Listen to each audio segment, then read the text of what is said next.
Halo semuanya, selamat datang di video praktikum kami. Sebelumnya, terima kasih sudah meluangkan waktu untuk belajar bersama hari ini. Pernah nggak sih kalian perhatiin kalau es batu yang mencair jadi air ternyata nggak berubah beratnya sama sekali atau pas lilin terbakar. Meskipun bentuknya berubah jadi asap dan jelaga, kalau semuanya ditimbang, masanya tetap sama loh. Nah, itu semua karena hukum kekekalan massa. Dalam dunia sains, hukum ini bilang kalau massa zat sebelum dan sesudah reaksi itu selalu sama. Keren banget kan?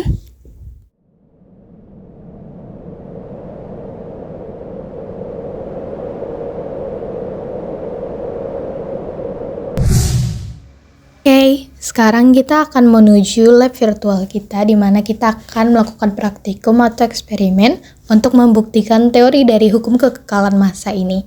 Just let's go!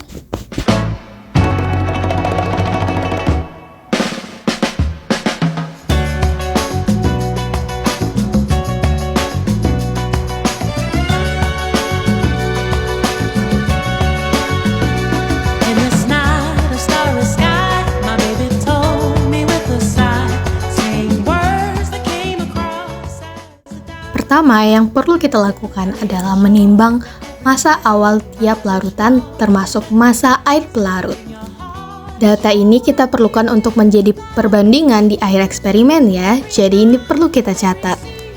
Oke, berikut beberapa data yang kami dapatkan setelah menimbang seluruh massa dari larutan dan massa air pelarut. Massa ini dijumlahkan, hasilnya adalah 103,8 gram.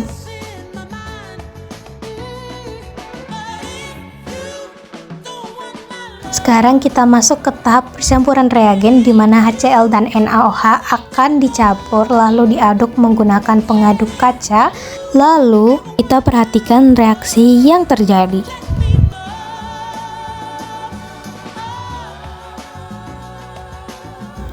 Reaksi dari asam klorida dan natrium hidroksida menghasilkan NaCl atau natrium klorida dan H2O atau yang biasa kita sebut garam dan madu. Air ya teman-teman. Stop it. Get some help. Oke, akhirnya kita tiba ke masa yang paling ditunggu-tunggu. Mari kita timbang ulang reaksinya. Apakah berat masanya tetap sama? Yuk kita lihat.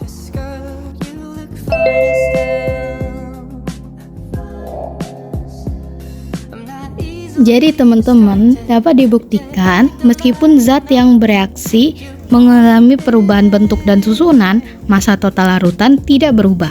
Hal ini membuktikan bahwa dalam reaksi kimia, atom-atom hanya mengalami penyusutan ulang tanpa ada yang hilang atau diciptakan. Jika eksperimen dilakukan dalam kondisi tertutup, maka tidak ada massa yang menguap atau keluar dari sistem, sehingga hasil pengukuran tetap sesuai dengan hukum kekekalan massa. Dengan demikian, eksperimen ini berhasil menunjukkan bahwa sebelum dan sesudah reaksi selalu seimbang, sesuai dengan prinsip yang dikemukakan oleh Antoine Lavoisier. Sejak dulu disadari bahwa reaksi kimia disertai perubahan energi. Ini telah dirumuskan oleh Einstein bahwa massa dapat diubah menjadi energi. Berdasarkan hal itu, Antoine Lavoisier melakukan percobaan untuk menyelidiki apakah perubahan materi juga disertai perubahan massa atau tidak. Sebab sebelumnya, Priestley melakukan percobaan pembakaran terhadap oksida logam yang membuahkan teori phlogiston. Menurut teori ini, bila kapur raksa oksida logam dibakar akan membentuk logam raksa dan suatu gas. Gas tersebut dinamakan udara tak berflogiston. Itu sesuatu yang dilepaskan dari materi yang terbakar. Artinya terjadi pengurangan massa. Pada tahun 1774, Lavoisier melakukan eksperimen dengan membakar fosfor dan sulfur dalam wadah tertutup. Ia menemukan bahwa massa total sebelum dan sesudah pembakaran tetap sama, meskipun terjadi perubahan bentuk zat. Eksperimen lainnya dilakukan dengan satu merkuri Hg dalam oksigen. Lavoisier menemukan bahwa saat merkuri bereaksi, oksigen yang membentuk merkuri oksida HgO. Massa massa keseluruhannya tetap tidak berubah. Dari eksperimen ini, ia menyimpulkan bahwa